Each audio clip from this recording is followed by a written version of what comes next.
Hi, everyone. I'm Lauren Conlin, and welcome to Los Angeles Magazine's Pop Culture, Scandals, and Crime News. We have a lot to go over, but first, let's start with Candace Owens. And I am not a conspiracy theorist. I am not. I do like to ask questions, I like to look into things, but I can't ignore Candace right now because she is everywhere. And I want to just pull back the layers of what she is claiming about her late friend, Charlie Kirk. Charlie Kirk was sadly red rummed on September 10th while he was giving a speech at Utah Valley University. And there has been some controversy surrounding his death. And I don't mean people going back and forth saying how much they liked him or disliked him. I'm saying Candace Owens has sort of started this quote unquote conspiracy that the alleged gunman, Tyler Robinson, who allegedly confessed to his parents, to his roommate slash lover, his dad, forced him to turn himself in. Candace Owens is claiming that he is not the guy. And I'm not going to go into all of her findings about the bullet and this and that. I want to go into what she said just yesterday off the record, or people that she had been speaking to off the record, that apparently told her that Charlie Kirk told them that he thought his life was in danger. And Candace Owens hasn't exactly said some of this stuff outright about Israel, but she has really, really hinted towards the fact that Charlie's support of Israel was waning. This was not good for him. And I mean, look, I thought it was a little grifty at first, what Candace was saying. I have something else that I would like to show you guys in a minute after I play this that does give me pause. And I think that no matter what side of the aisle that you were on, and if you again are like me and you're like, I'm not really a conspiracy theorist, like I don't care, but I also don't believe everything that is told to me. We'll get there. But first, let me make Candace a little bit bigger so you can just watch this short clip about what she said yesterday. 3 people told me off record. 2 people who have this in a written communication from Charlie. One who is a Turning Point USA donor, and I would say very much one of the white knights in this. The very day before Charlie Kirk died, he expressed that he thought he was going to be killed. He told these people, I think they're going to kill me. Okay. He did not express that to me.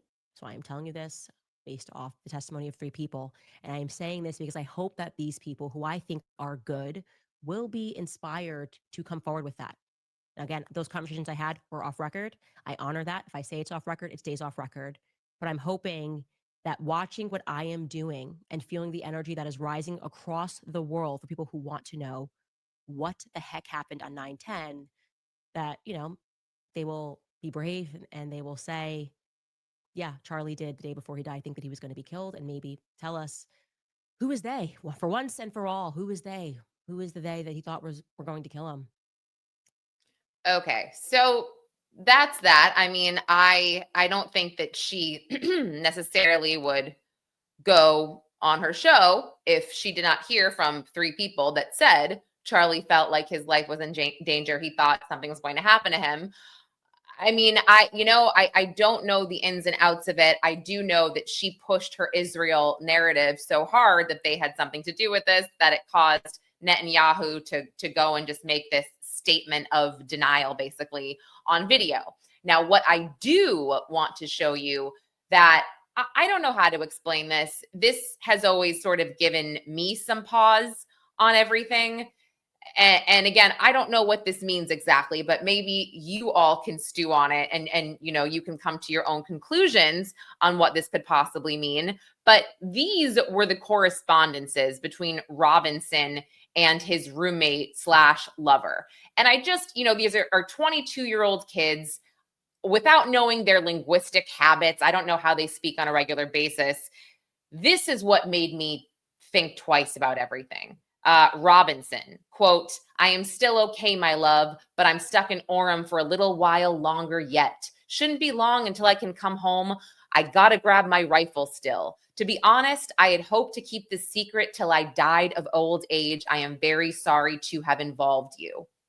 I mean, that's a 22-year-old who just allegedly committed an assassination, one of the biggest political assassinations since JFK, since MLK. I mean, what? And he's talking like that to his lover and putting all this in writing. And I don't know. It sounds weird. Till I died of old age.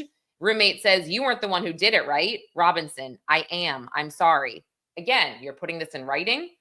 Roommate, I thought they caught the person. Robinson, no, they grabbed some crazy old dude, then interrogated someone in similar clothing. I had planned to grab my rifle from my drop point shortly after, but most of that side of town got locked down. It's quiet, almost enough to get out, but there's one vehicle lingering. Okay, guys, none of this is important right now. When you commit a crime like that, the details, they're not important to relay to somebody who's not involved. I mean, sorry, my voice is getting so high pitched because I'm just like, if anybody has studied criminology, it's like, look at these messages. They just don't make sense that a killer would write them. Now, again, this is my opinion. This is not gospel. This is not, this could easily be proven wrong in court. You can't go into court and say, well, it doesn't sound like a 22-year-old wrote them. Like, I know that. I'm just putting it out there for everyone else to think about as this news continues to creep into all of our feeds. So, I mean, I could go on with these messages, probably not worth it, but there is an article where I include this tweet and some other information about Charlie Kirk and Candace Owens. If you go to lamag.com, search for Lauren Conlin, you will find it. Now, moving on, I do want to, let me get him off the screen right here. Let's move on really quick to Celeste Rivas Hernandez and David, the singer David. There's really been no movement in that case. I mentioned that she was laid to rest in California. Rest in peace, sweet girl. But I did reach out to the homeowner who had done some interviews before. His name is Malden Trifanovic. So you can go to lamag.com to see that article. But essentially, I just had some questions about the house, about where the Tesla was parked, if this was normal to him. And look, Malden didn't really know that David was the one occupying the house until after Celeste's body was found. Josh Marshall, his manager, was the one whose name that it was in. And obviously he wasn't really there too much, according to him.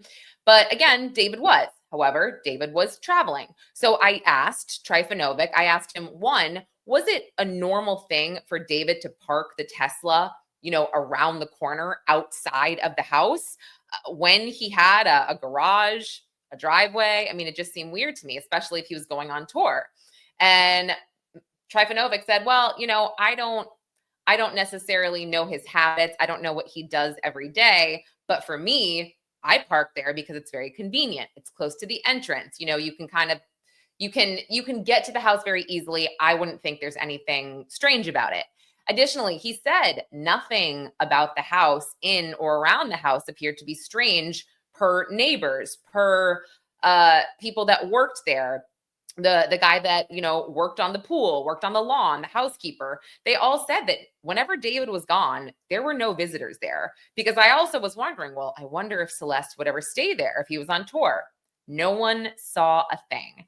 And I thought that was interesting. He also said there, I asked, was there anything maybe odd or nefarious left behind after the move out, if you can tell me anything? And he's like, Lauren, there was nothing weird about that house. Even when I went in to inspect it, nothing was weird there. So I'm like, okay. So I'll keep an eye on that story as usual. And then Mark Sanchez pretty much covered everything in yesterday's video. They are waiting on a toxicology report for Mark. And this is coming from the Marion County Prosecutor's Office in Indiana. They want all the details here. They want to know what, if anything, Mark was on besides alcohol. It sounds like he was drunk based on some of the smells, but we don't know exactly yet.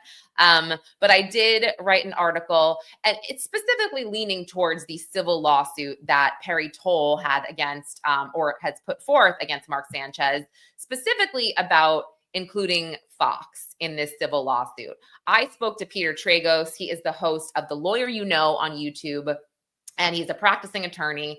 I wanted to know, like, does he have a case here against Fox? Because I think he has a case against Sanchez, but I definitely, I don't know how it's going to work against Fox, because I just wasn't sure if they had knowledge of this type of behavior. And how much did they know really? So go ahead to lamag.com, read that article, and catch up on everything Sanchez related, court dates there. And the last thing I want to talk about is Bravo is getting sued again. I'm thinking of the Caroline Manzo lawsuit about the girls' trip. That was a doozy. But this time it's Miami real estate investor and developer Todd Napola, and he's the ex-husband of Alexia Napola. She was on the Real Housewives of Miami. He obviously was too by default. So he is suing via the Southern District of Florida.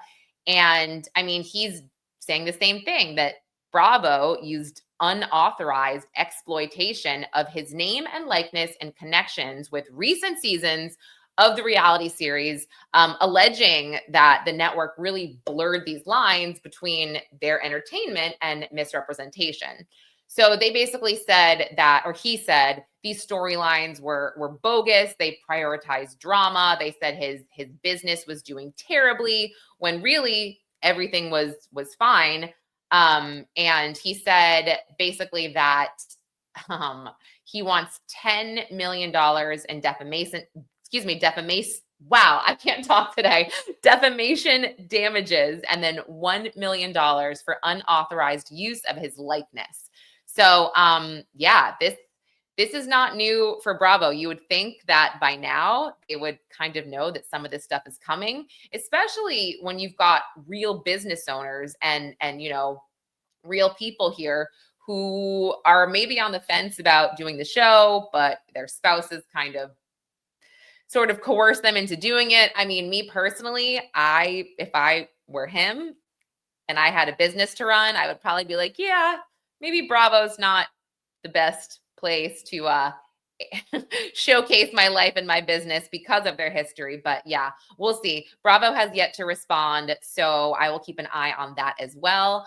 But thank you again for joining this little morning brief of scandals, pop culture news, and crime. I'm Lauren Conlin from LA Magazine, and I will be back again tomorrow.